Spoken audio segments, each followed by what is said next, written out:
FASTag పై కేంద్రం కీలక నిర్ణయం తీసుకుంది. 3,000 రూపాయలు చెల్లిస్తే ఏడాదిలో 200 ట్రిప్పులు ప్రయాణం చేసేందుకు అవకాశం కల్పించింది.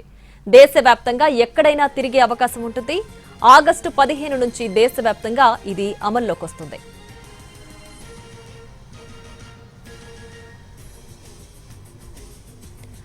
ఫాస్టాగ్ పై కేంద్రం కీలక నిర్ణయం తీసుకుంది. 3,000 రూపాయలు చెల్లిస్తే ఏడాదిలో 200 ట్రిప్పులు ప్రయాణం చేసే అవకాశం కల్పించింది. దేశవ్యాప్తంగా ఎక్కడైనా తిరిగే అవకాశం ఉంటుంది. ఇది ఆగస్టు 15 నుంచి దేశవ్యాప్తంగా అమల్లోకి వస్తుంది. దీనికి సంబంధించి పూర్తి డీటెయిల్స్ మా ప్రతినిధి రాజు ఫోన్ లైన్ అందిస్తారు. రాజు చెప్పండి, ఫాస్టాగ్ కు సంబంధించి కేంద్రం కీలక నిర్ణయం తీసుకుంది కదా, పూర్తి డీటెయిల్స్ ఏంటి?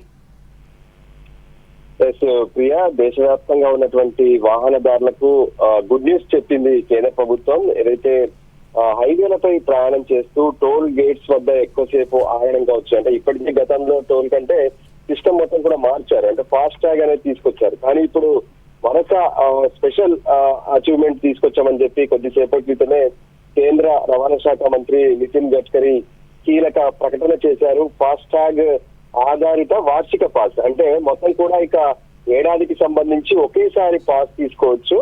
దానికి కూడా 3,000 రూపాయలు ధరను నిర్ణయిస్తున్నట్టుగా కూడా స్పష్టంగా ఒక ప్రకటన చేస్తూ చెప్పినటువంటి పరిస్థితి కనిపిస్తుంది. దీన్ని ఆగస్టు 15వ తేదీ, అంటే మనకు రానున్నటువంటి ఆగస్టు 15వ తేదీ నుంచి ఈ యాన్యువల్ పాస్ అనేది అందుబాటులోకి వస్తుందని చెప్పి కేంద్ర మంత్రి నితిన్ గడ్కరీ తన ఎక్స్ లో పోస్ట్ చేశారు. దాంతో పాటు ఈ యాక్టివేషన్ కు సంబంధించినటువంటి ప్రక్రియ ఎలా ఉండబోతుంది ఏంది అనేది కూడా త్వరలోనే ఒక లింక్ అనేది వస్తుంది. ఆ లింక్ ద్వారా ప్రతి ఒక్కరు కూడా యాక్టివ్ చేసుకోవచ్చు అనే విషయాన్ని కూడా స్పష్టం చేశారు. అయితే దీనికి సంబంధించి మరి ఏడాది పాటు ఎన్ని ట్రిప్పులు ఏంటి అనే దాని మీద కూడా కొంత క్లారిటీ ఇచ్చారు.